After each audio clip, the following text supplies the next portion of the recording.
Good morning students. Last lecture में voltage regulation पढ़ रहे थे। वोल्टेज रेगुलेशन से पहले हम लोग एक थोड़ा सा टॉपिक हमें थोड़ा सा अंडरस्टैंड करना चाहिए, और वो था synchronous impedance. I skip that, अब आज कर लेते हैं उसको। सिंक्रोनस इम्पीडेंस की हम बात करते हैं। फिर तो हम अंडरस्टैंड करते हैं कि जनरेटर है क्या, ठीक है, और उसमें फैक्टर्स क्या क्या होते हैं। तो आपको पता है कि सिंक्रोनस जनरेटर में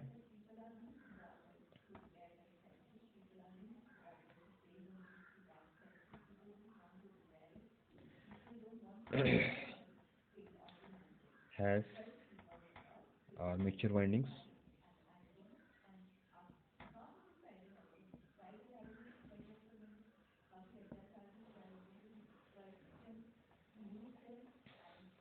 therefore let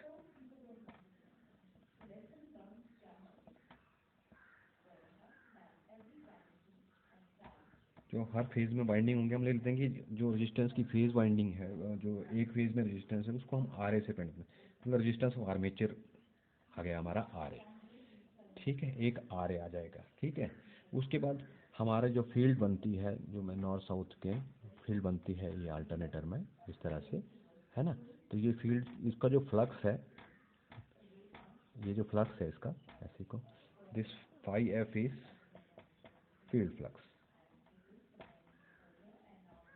ठीक है। अब हम देखें कि कुछ सारा फ्लक्स तो यहाँ कंडक्टर्स को कट करता है, कंडक्टर यूज। कुछ फ्लक्स जो है वो एयर में लीक हो जाता है, ठीक है। तो इस लीक, ये जो लीकेज है, इसको हम रिप्रेजेंट करते हैं फाइनेंस लीकेज फ्लक्स, ठीक है, राइट। ये हो गया आपका लीकेज फ्लक्स। उसके बाद क्या होगा, जब ये फ्लक्स आर्मेचर कंडक्टर को कट करता है, और जब आप इसको लोड कर देते हो यहाँ पे जब इसको लोड लगा दोगे, तो नेचुरली यहाँ पे आर्मेचर का करंट फ्लो करेगा। उसको हम आई ए से प्रेजेंट करते हैं। So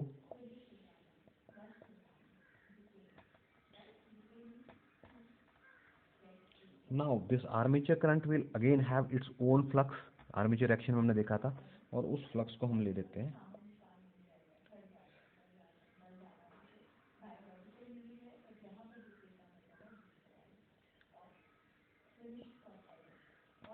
flux.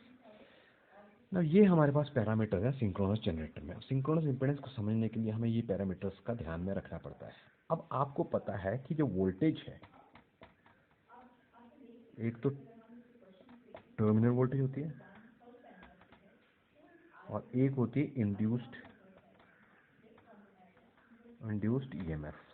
जनरेटर के केस में हमें पता है कि जो हमारी इंड्यूस्ड ईएमएफ ई होगी, वो ऑब्वियसली टर्मिनल वोल्टेज से हमेशा क्या होगी, ज़्यादा होगी, राइट। क्यों ज़्यादा होगी? क्योंकि जब आप लोड लगाएंगे, तो ऑब्वियसली आईए जब फ्लो करेगा, तो वाइंडिंग में रेजिस्टेंस है, तो वाइंडिंग में जब रेजिस्टेंस होती तो आईए आर ए का एक ड्रॉप हो जाएगा, राइट। सिमिलरली आर्मेचर रिएक्शन हो रहा है। Armature reaction generally it is viewed as आपका रिएक्टेंस, ठीक है। तो आर्मेचर रिएक्शन की वजह से ड्रॉप होगा, right. So armature reaction is nothing but it is reactance effect, है ना, क्योंकि वो फ्लक्स को डील कर रहा है। तो फ्लक्स जहाँ पे आपका फ्लक्स, आपको पता है इलेक्ट्रोमैग्नेटिक इंडक्शन फ्लक्स, जहाँ पे इलेक्ट्रोमैग्नेटिक प्रिंसिपल चलता है, तो हमारा जो फ्लक्स है वो सीधा सीधा कहाँ किस चीज़ में इन्वॉल्व हो रहा है, रिएक्टिव इफेक्ट दे रहा है वो। सो उसको हम रिएक्टेंस बोलते हैं। सो रिएक्टेंस जो है हमारी, कौन कौन सी चीज़ें रिएक्टेंस को इफेक्ट कर रही हैं, देखो। एक तो फील्ड का फ्लक्स आ रहा था, जिसने आपका एक लीकेज फ्लक्स है, ये भी रिएक्टेंस क्रिएट करेगा। एक फाई ए है, ये भी एक रिएक्टेंस क्रिएट करेगा, राइट। सो नाउ ये जो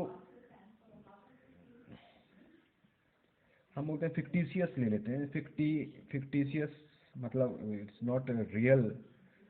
तो fictitious reactance due to armature flux phi A, it can be given as XA, right.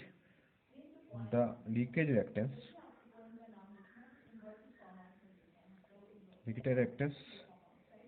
uh, due to leakage flux, it is given by XL, right.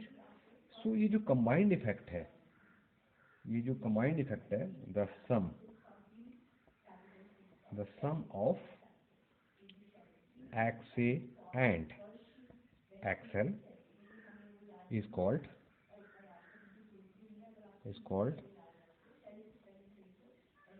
synchronous reactance, right? And it is measured by XS.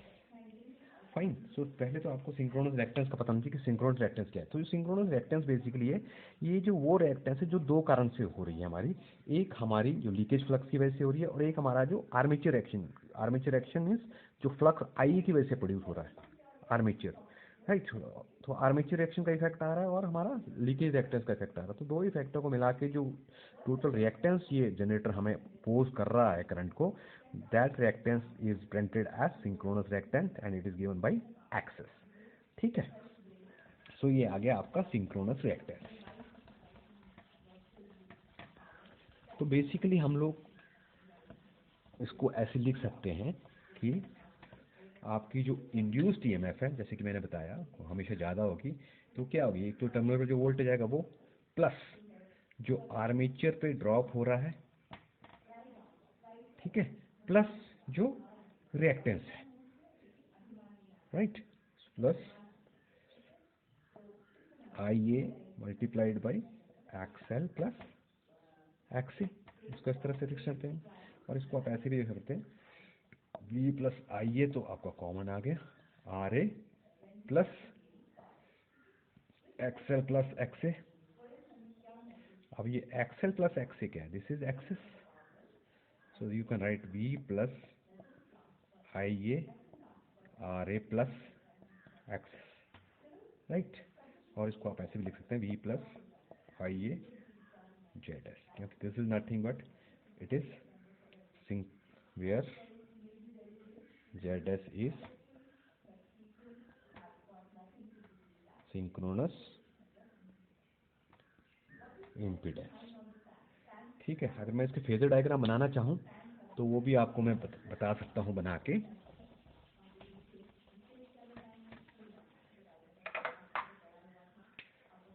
देखो अब क्या है, suppose unity power factor है। Unity power आप लोग पता है कि जो IA है, सपोज ये आपका E का वेक्टर है, ठीक है।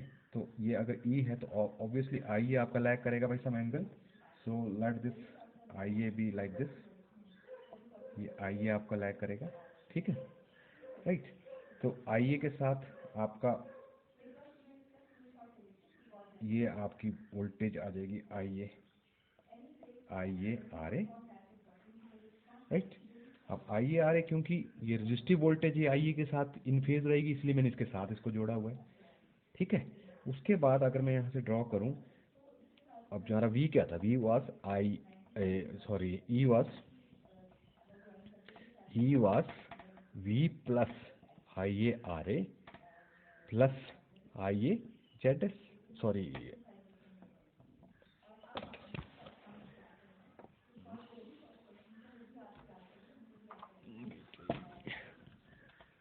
अलग अलग लिखना हो तो E इज इक्वल टू, हमने लिखा था V plus IA RA plus RA plus XS, ठीक है। तो IA RA ड्रॉप मैंने लिया, अब XS का ड्रॉप ले लेता हूँ, ठीक है। XS का ड्रॉप जो है वो नेचुरली ऐसे को आएगा I, राइट। सो ये this will be your IA ZS, right. So इसको यहाँ पे मैं ज्वाइन कर देता हूँ E के वेक्टर को, ठीक है। तो यूनिटी पावर फैक्टर के लिए आपका आ गया। So this point will be your,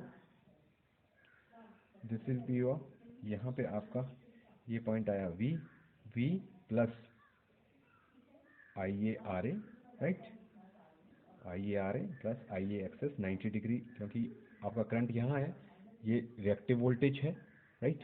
तो करंट ने लैग करना, इसलिए लीड दिखाई है मैंने, फाइन। तो ये इस तरह से बनेगी, ठीक है। सो ये तो है आपका जब वोल्टेज और IA आपका इन फेज आ रहा है, क्योंकि रजिस्टिव है यूनिटी पावर फैक्टर के लिए, this is for unity PF, right. अगर मैंने आपका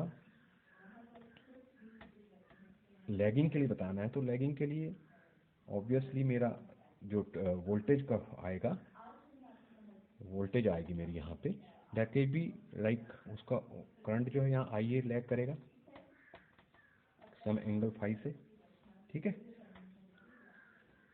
अब ये लैग कर रहा है, अब आई ए आर ए ड्रॉप जो है आई ए के फेज में जाएगा तो ये ऐसे को बनेगा, आई ए आर ए ड्रॉप ऐसे को बनेगा।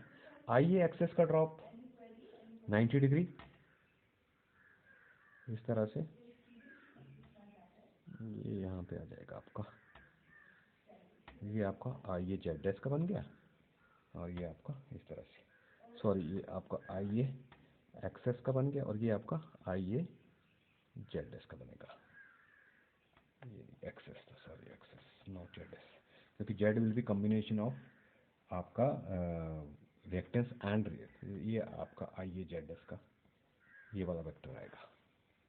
Fine.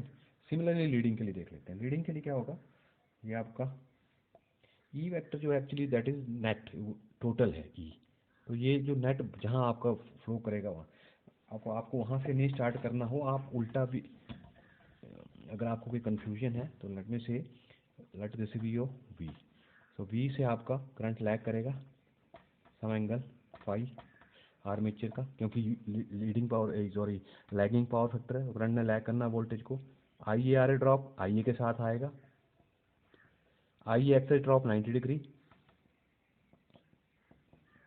so this will be your net E now and this will be your IA Z I।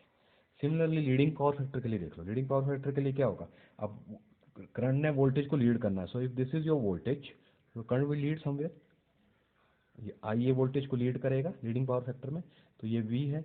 अब आई ए आर ए, क्योंकि आई ए के इसमें बनना है तो आई ए आर ए यहाँ बनेगा, आई ए एक्स से 90 डिग्री बनना है तो ये यहाँ चला जाएगा 90 डिग्री आई ए एक्सेस, तो ये यहाँ पे आप ई को ऐसे जोड़ दो तो ये आपका आ गया ई। फाइन। सो ये आपका आ गया I A Z. So this is for leading power factor. इस तरह से आप बना सकते हैं। ध्यान रहे आपका जो आई ए आर है, क्योंकि रजिस्टिव ड्रॉप है इसलिए आई ए के फेज में रहता है, आई एक्सेस क्योंकि रिएक्टिव ड्रॉप है इसीलिए ये 90 डिग्री रहेगा, राइट क्लियर। सो ये 90 डिग्री मीन्स करंट जो है इससे 90 डिग्री पीछे रहेगा, तो ये आगे बढ़ रहा है, करंट पीछे चला हुआ आपका लाइक दिस। सो करंट की रेंज में दिखाते हैं इसको।